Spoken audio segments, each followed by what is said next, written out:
Game changer, Daaku Maharaj, సంక్రాంతికి వస్తున్నాం 3 సినిమాల ట్రైలర్స్ విడుదలయ్యాయి.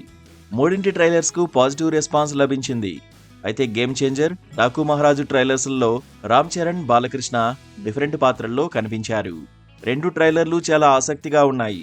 గేమ్ చేంజర్లో చరణ్ 3 రకాల లుక్స్తో కనిపించగా, డాకు మహారాజ్ ట్రైలర్లో బాలకృష్ణ 3 వేరియేషన్ లుక్స్తో ఆకట్టుకున్నారు. మాస్, యాక్షన్, ఎలివేషన్స్ పరంగా 2 ట్రైలర్స్ వేటికవే రిచ్గా ఉన్నాయి. మరోవైపు డైరెక్టర్ అనిల్ రావిపూడి, విక్టరీ వెంకటేష్ కాంబోలో వస్తున్న సంక్రాంతికి వస్తున్న సినిమా ట్రైలర్ ఫస్ట్ నుంచి లాస్ట్ వరకు చాలా సరదా సీన్స్తో ఆద్యంతం మూవీ లవర్స్ను ఆకట్టుకుంది. ఇక ఇప్పుడు సంక్రాంతి పండుగకు రిలీజ్ అయ్యే ఈ సినిమాల్లో ఏ సినిమా బాక్సాఫీస్ బద్దలు కొట్టి కలెక్షన్ల కింగ్ మేకర్గా మారనుందనే విషయం ఇండస్ట్రీలో హాట్ టాపిక్గా మారింది. నిజానికి ఈ జనరేషన్ డైరెక్టర్లలో సినిమాల్లో కామెడీని ఖచ్చితంగా పండించి ప్రేక్షకులను ఎంటర్టైన్ చేయగలిగే సత్తా ఉన్న డైరెక్టర్ అనిల్ రావిపూడి అనడంలో ఎలాంటి డౌట్ లేదు. వినోదానికి యాక్షన్ను జోడించి ట్రైలర్ను కట్ చేశాడు డైరెక్టర్ అనిల్ రావిపూడి. సంక్రాంతికి వస్తున్న సినిమా కేవలం 90 రోజుల్లో ఫినిష్ చేశాడు.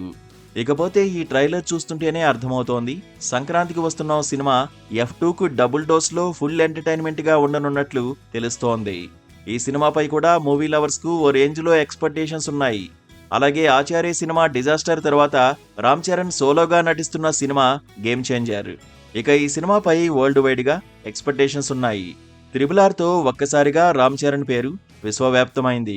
ఎప్పుడెప్పుడు రామ్ చరణ్ నుంచి సినిమా వస్తుందా అని ఎంటైర్ వరల్డ్ ఈగర్గా వెయిట్ చేస్తోంది. గేమ్ చేంజర్తో బాక్సాఫీస్ బరిలో నిలుస్తున్న రామ్ చరణ్ బాక్సాఫీస్ రికార్డులు బద్దలు కొట్టి చరిత్ర తిరగరాయడం పక్కా అంటున్నారు ఫ్యాన్స్. ఇక బాలయ్య గురించి చెప్పనవసరమే లేదు. హ్యాట్రిక్ విజయాల అనంతరం డాకు మహారాజ్ సినిమాతో బాక్సాఫీస్ బరిలో దిగుతున్నాడు బాలకృష్ణ. అలాగే సాలిడ్ కంబ్యాక్ కోసం విక్టరీ వెంకటేష్ సంక్రాంతికి వస్తున్న సినిమాతో బాక్సాఫీస్ బరిలో దిగుతున్నాడు. ఇలా ఏ సినిమా చూసినా హెవీ ఎక్స్పెక్టేషన్స్తో థియేటర్లలోకి వస్తున్నాయి. మరి ఈ సంక్రాంతికి బాలయ్య, వెంకటేష్, రామ్ చరణ్లలో ఎవరు బాక్సాఫీస్ రోలర్గా మారనున్నారో చూడాలి.